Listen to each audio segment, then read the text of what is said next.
Bonjour à toutes et tous. Donc, je vais vous présenter le premier travail de ma thèse. Ma thèse, elle porte sur les lassitudes vis-à-vis de la PrEP.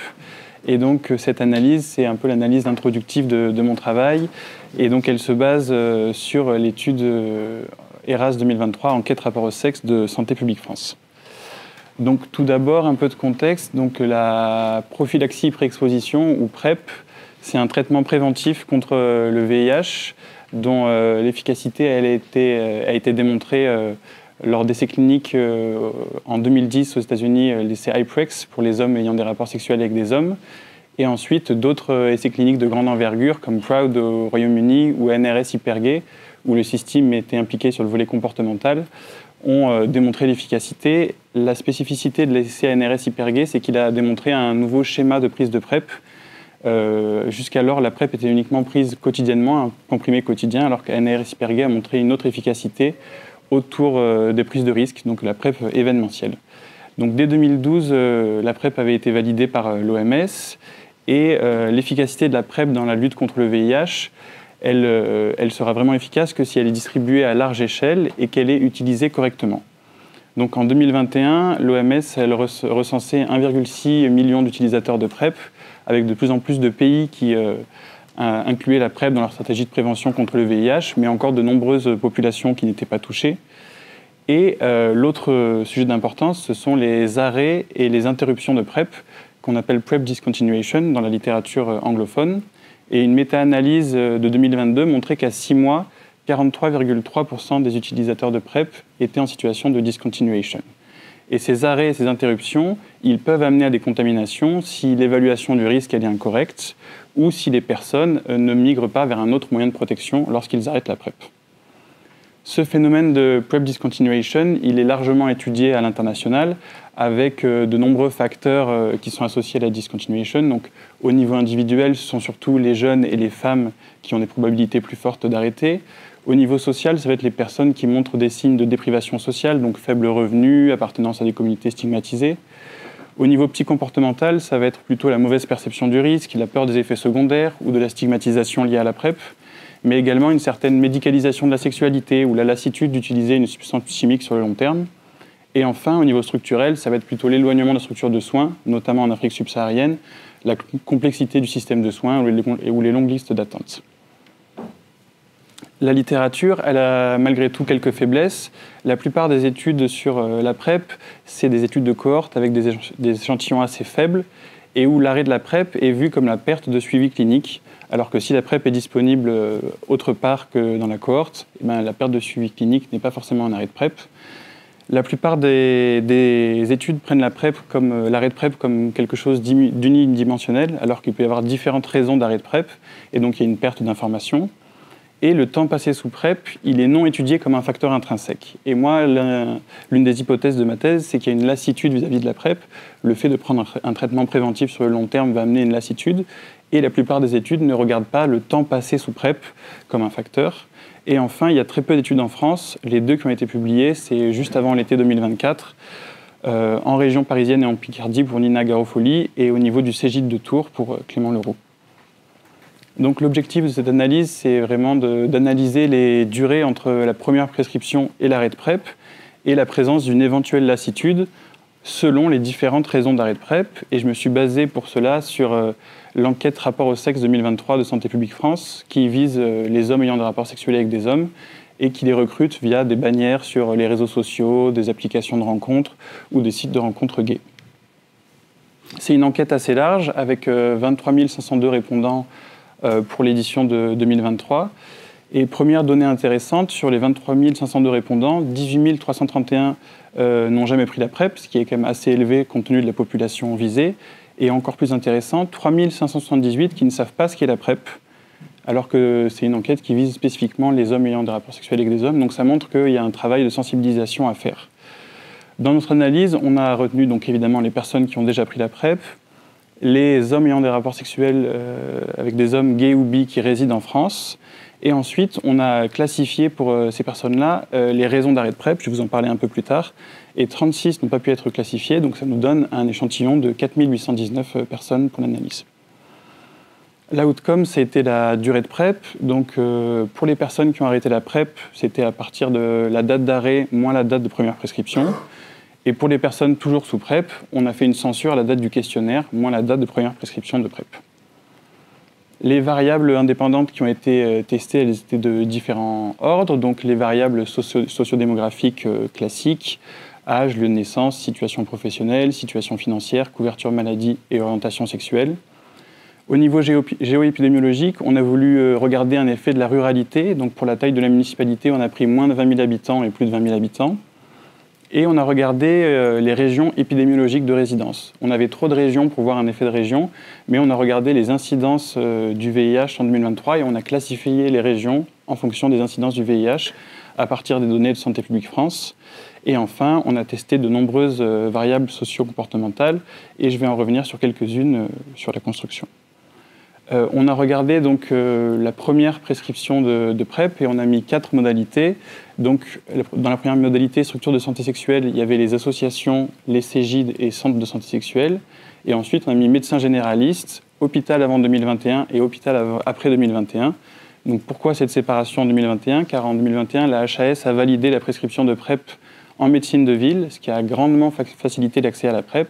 Avant 2021, elle était uniquement disponible dans certains services hospitaliers et dans certaines structures de santé sexuelle. On a également créé des raisons d'arrêt de PrEP. Donc, à partir du questionnaire, il y avait donc un QCM à 7 réponses, dont un texte libre. Et on a créé 3 raisons d'arrêt de PrEP qu'on a utilisées dans le modèle ensuite. Donc, on a créé des raisons liées au comportement sexuel, avec les personnes qui déclaraient moins de partenaires, un partenaire ou pas de partenaire. Les raisons liées à la volonté d'arrêter de la PrEP pour les personnes qui déclaraient utiliser le préservatif ou qui déclaraient ne plus avoir envie de prendre la PrEP. Et les raisons cliniques pour les personnes qui déclaraient des effets secondaires. Et après, dans le texte libre, on a regardé les personnes qui déclaraient une séropositivité ou qui déclaraient une décision médicale.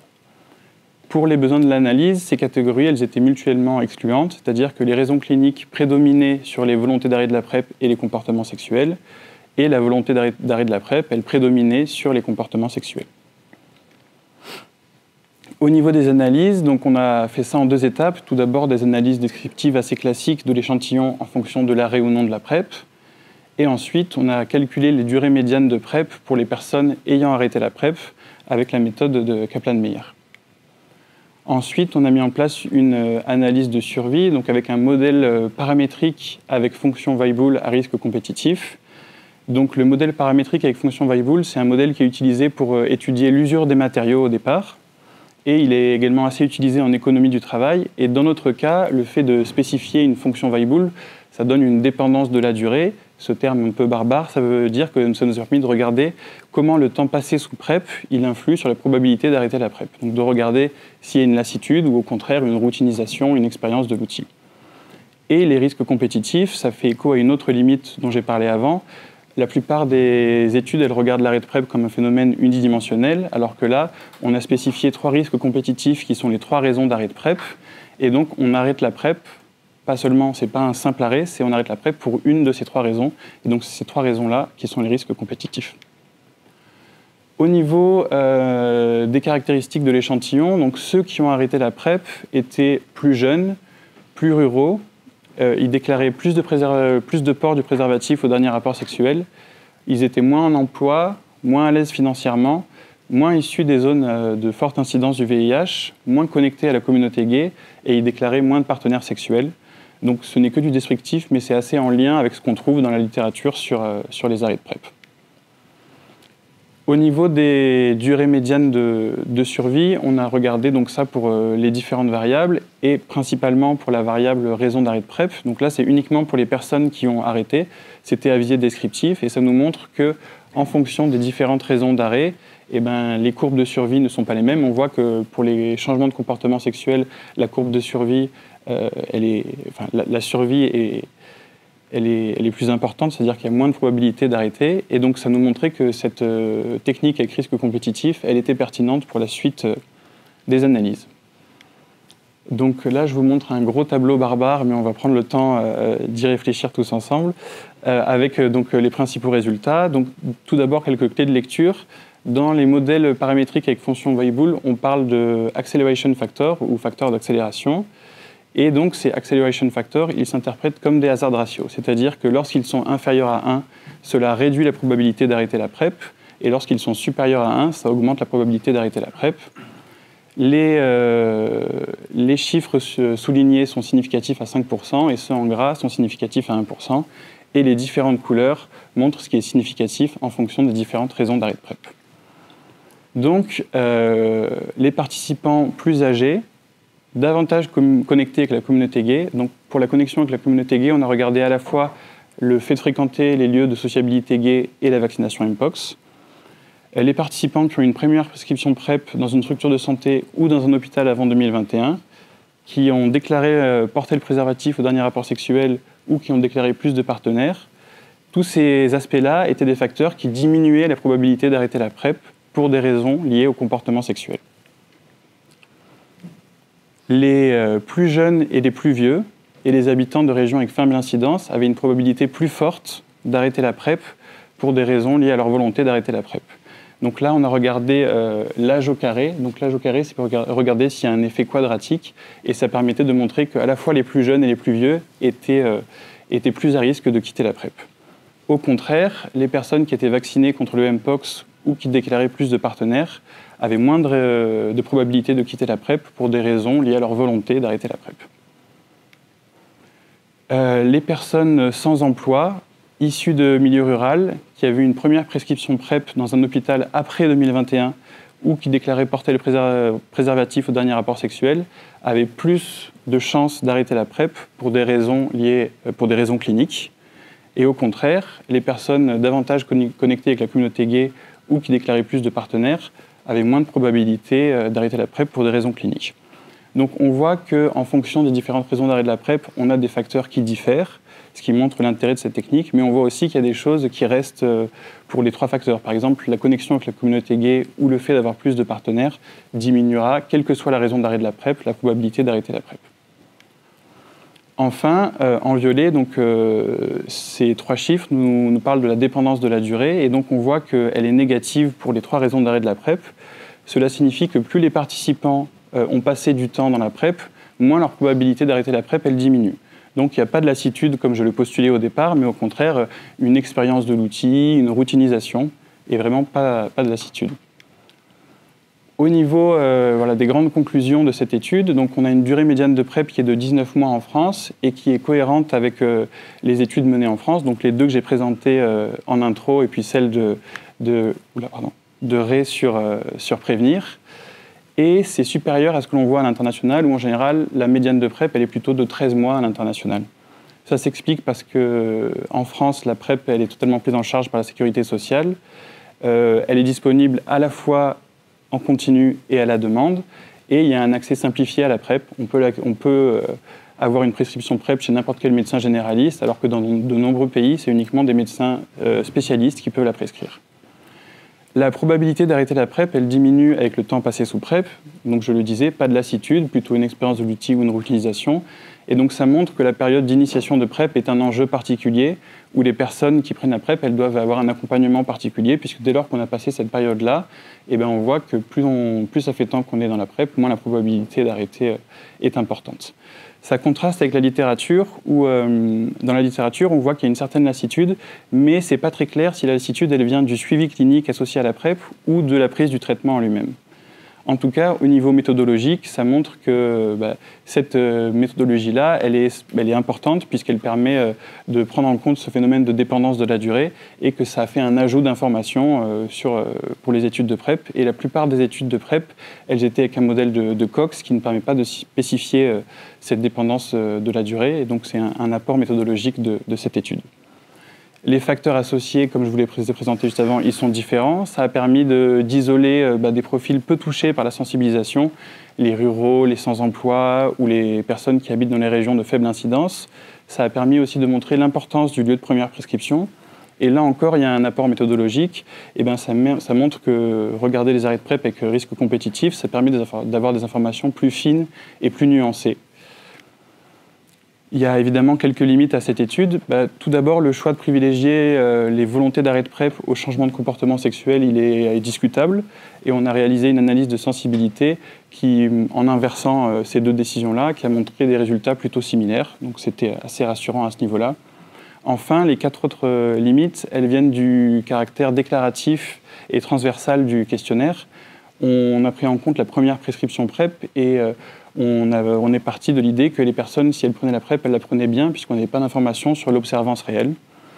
On n'a pas pu regarder les interruptions et les reprises, c'est-à-dire qu'entre la date de début déclaré et la date d'arrêt, il y aurait pu y avoir des interruptions, mais on n'en était pas au courant. Et puis après la date d'arrêt, il peut y avoir une reprise, mais là encore, on n'a pas d'informations suffisantes. Le suivi clinique et la perception de risque, qui sont essentiels lorsqu'on étudie la PrEP, ils n'ont pas pu être pris en compte puisqu'on n'avait pas d'informations dans le questionnaire. Et enfin, le schéma de PrEP le lieu de dernière prescription.